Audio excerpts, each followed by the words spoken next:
Good morning, good afternoon, good evening. SANIBONANI, MOLWENI, unjani. How are you? Are you okay?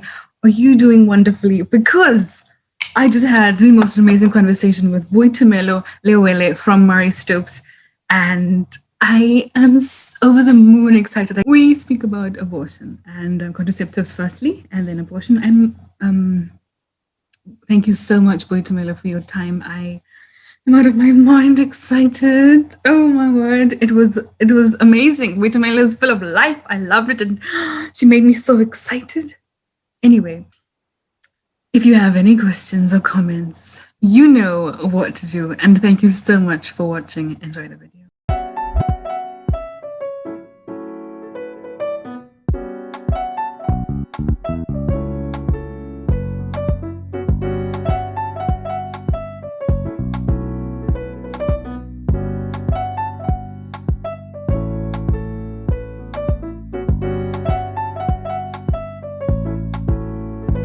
My name is Keisha Lee, and I'm your host for Take It All.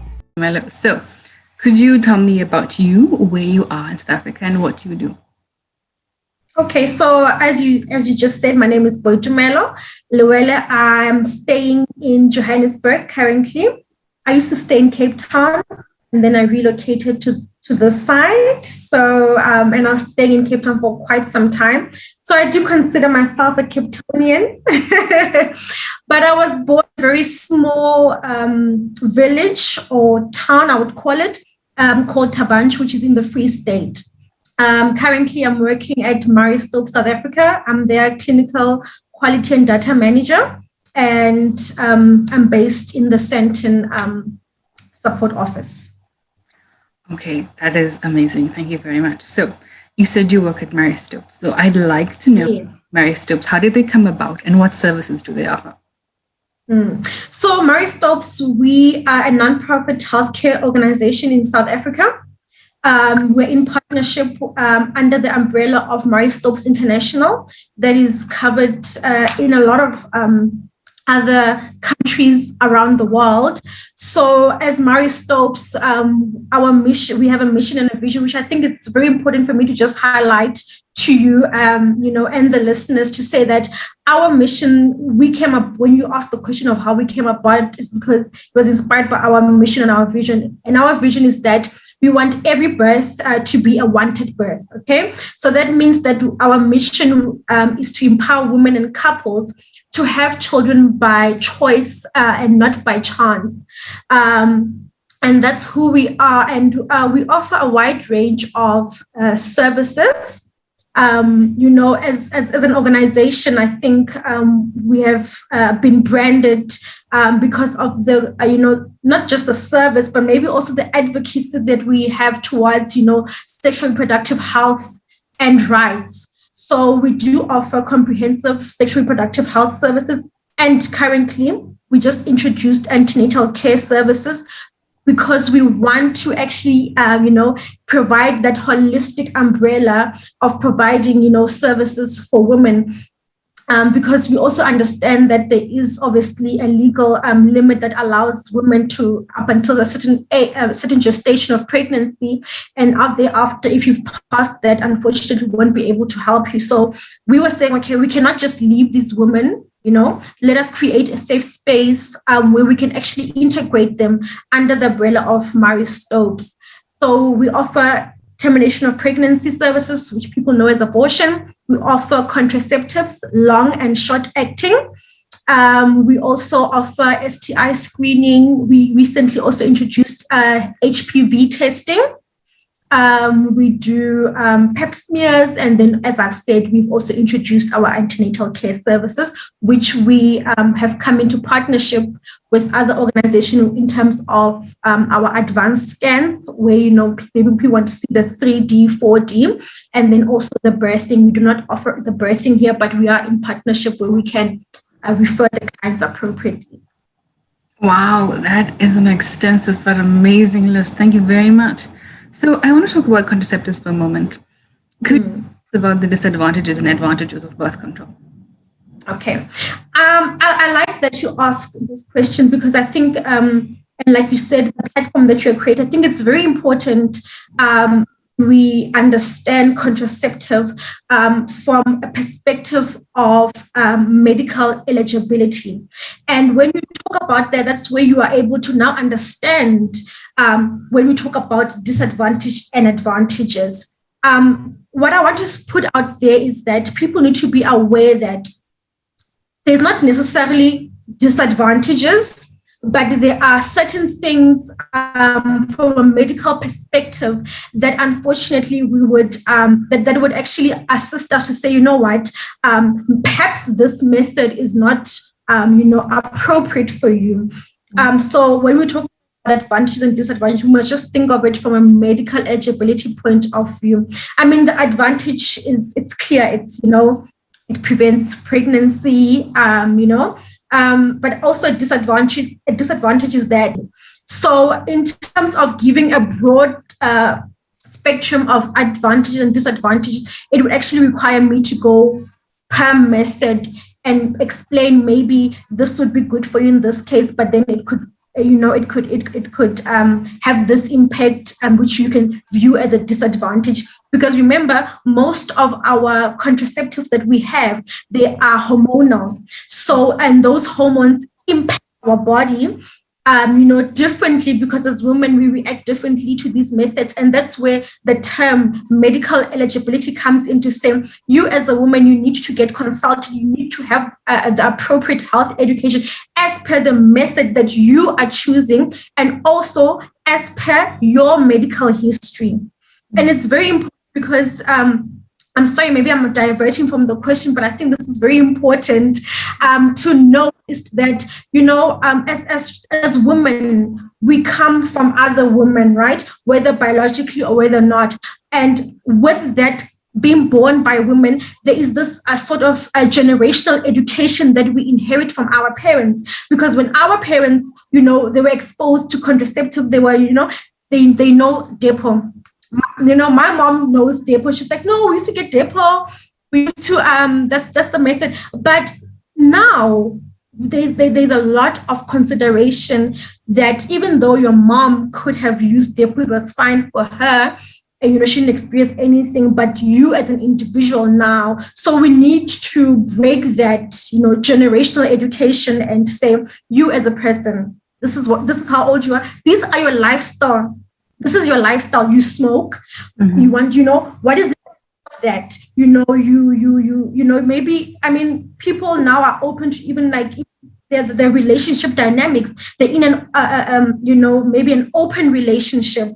That also contributes to say, when you're considering this particular form of contraceptive, these are your advantages and these are your disadvantages. So I think, if maybe you would want us to narrow it down, we could, but to give a broad spectrum, I would say the advantage is that it prevents unwanted pregnancy, but the disadvantage is that, unfortunately does not protect from our STIs or our STDs. That I think that there's nothing wrong with that answer. I thought it was brilliant. And also, I do understand that, obviously, as someone who has PCOS myself, as a woman living with PCOS, I do various hormonal changes or things like that. So a contraceptive method that may not be good for the next woman. That's why we luckily have those like that. And the video that just came out today deals with kinds of contraceptives. And so, yeah, thank you very much for that. I do understand that we'd have to go then by each little kind of contraceptive, whether it be injectables, or even the implanon. So, yeah, I do understand that. Thank you very much. So you mentioned earlier on about short-acting and long-acting ones. Contraceptive, and I'm guessing that would be either the injectables or the oral ones. So I'd like to ask, are there any short-term or long-term effects of birth control? Okay, so let me go straight into this question, because I think the most question that is asked about contraceptive is, will it affect my possibility of being able to fall pregnant in the future? And, it goes back to the issue of when you're using contraceptives, remember your body would have been so accustomed to hormones that every 3 months, every 12 weeks, you go and get your contraceptive, right? And now you're going to you're going to stop that, and then now your body has to remind itself how to function without the impact that the hormones that would have been in that 3 month contraceptive would have been.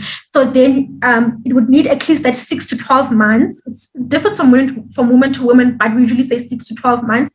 And then that for your body, obviously, now to accustom itself to balance its hormones naturally to a point now where you'll be able to go through your menstrual cycle as per normal, and therefore through the journey of a balanced and normal functioning, let me not say normal functioning, let me say balanced menstrual cycle, then your body would obviously be in an environment from a chemical point of view that is conducive to actually fall pregnant. So in terms of long-term impact of contraceptives, I would say no, because there's no literature that I have been exposed to, or that I've read that says because of contraceptive this and this and this and that. But when you're talking to the point of view of the return to fertility, there are contraceptives that are good where you can take that if you're planning, and this is where the lifestyle comes in. If you are coming for a contraceptive,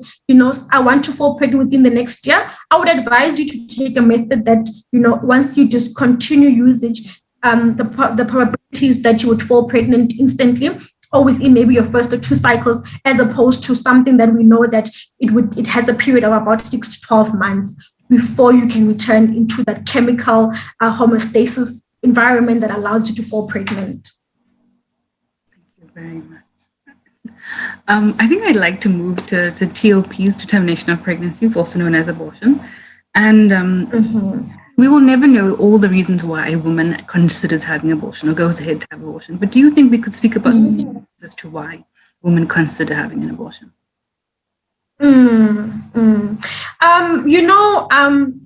Excuse me, this question, what I like is that our legislation, the TOP legislation, accommodates these, the reasons, that women actually could have an abortion. As per our legislation, within the first 12 weeks of a woman's pregnancy, where she feels like, I don't want to have this termination, the law says you can have that by choice.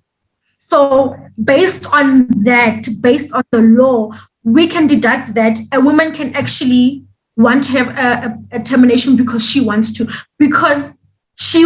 have a child or a birth by choice and not by chance. So that could be personal reasons, could be financial reasons, it could be, health reasons.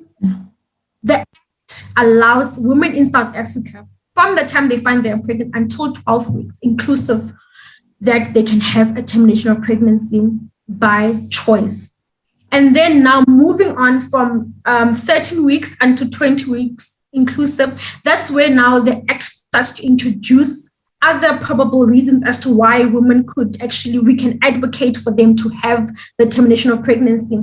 And those reasons include socioeconomic factors, they include rape or incest, they include, the impact in terms of the pregnancy has an impact on the mother's well-being, or even that there is fetal abnormalities.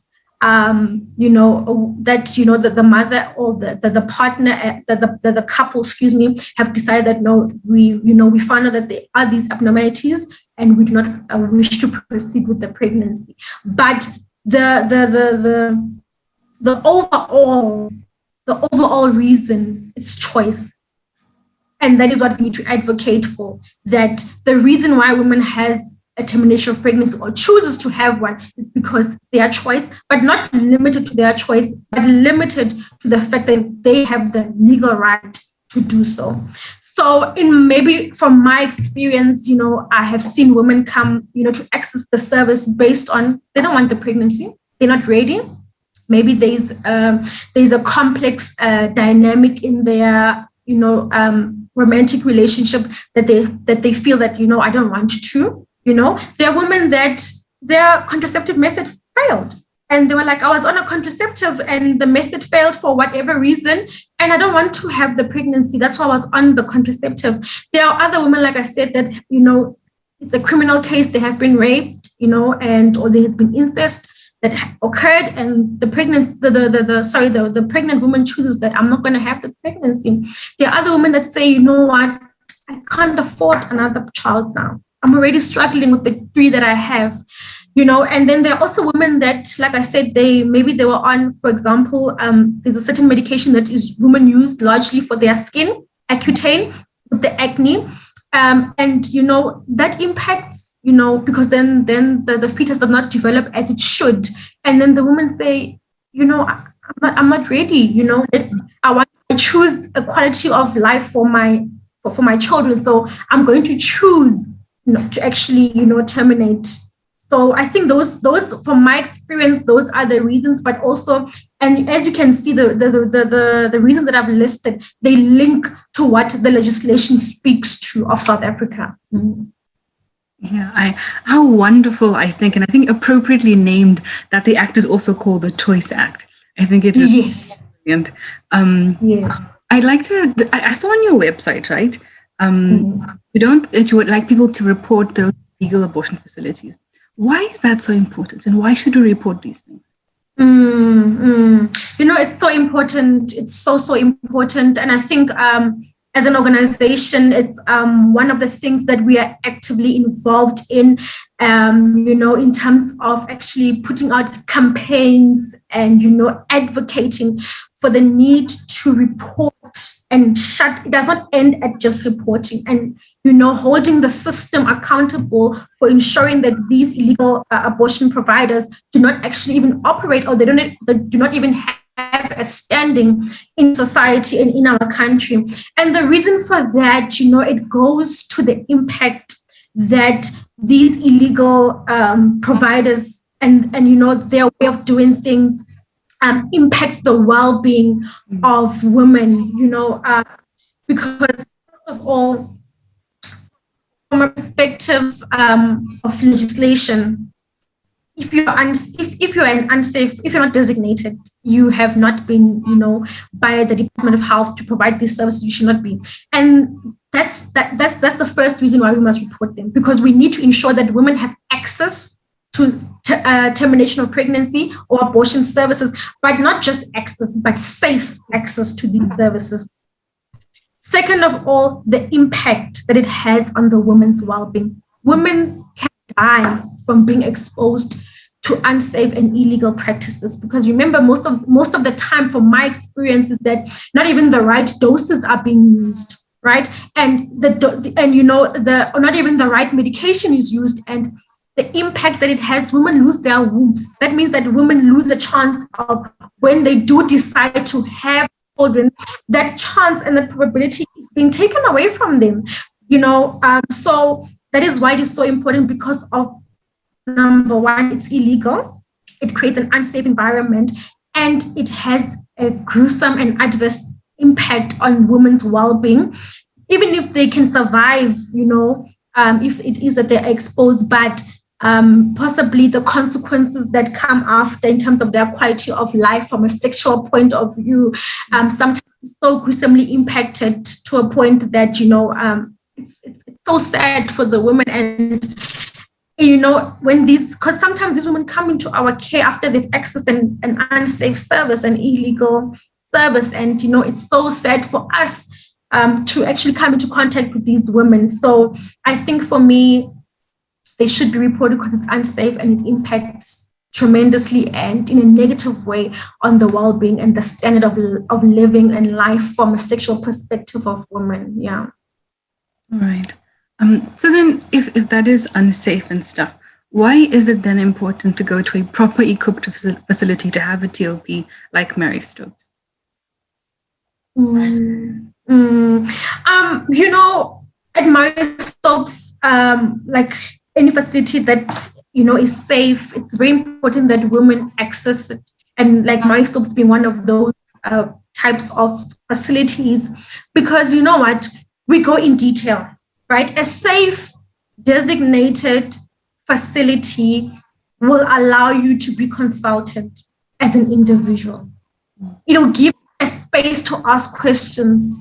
It will give you a space, we should not take for granted the emotional impact that a termination of pregnancy can have on women.